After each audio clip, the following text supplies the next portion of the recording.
The fox's eye reflects the forest. You lean in, gazing at it, carefully changing the angle as the black trees within warp and shift.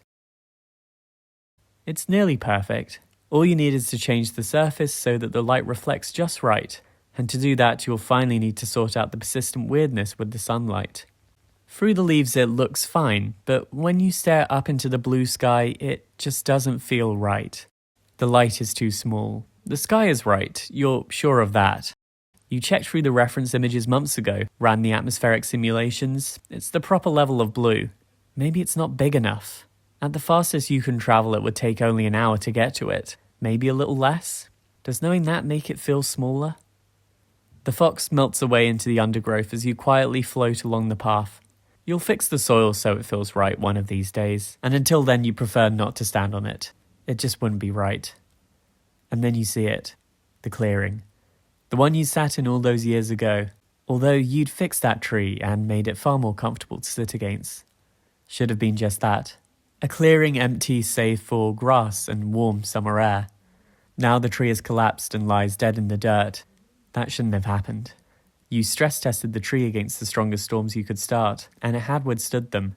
That was the whole point of the tree. It was meant to endure and stay standing high and proud. Now you stand over the stump. A coroner at the murder scene, assessing the damage. The trunk didn't snap, that's for sure. The stress levels never went high enough, and it's not as if the wind could have produced enough force.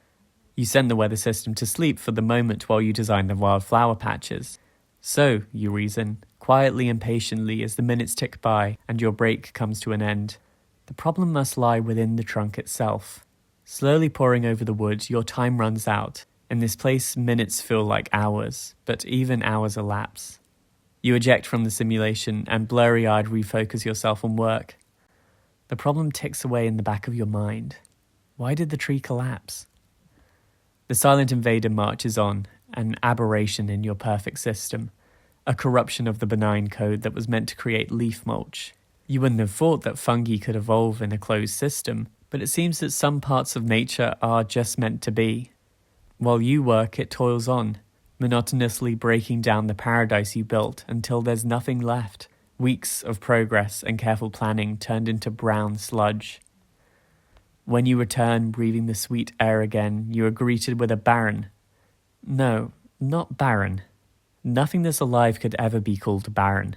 Corrupted, perhaps. Yes, a corrupted landscape, and a universe of brown, and a closed horizon of perfect blue. The mountains have turned to mulch. All brown and blue. Forever and ever, all lit by that same strange light.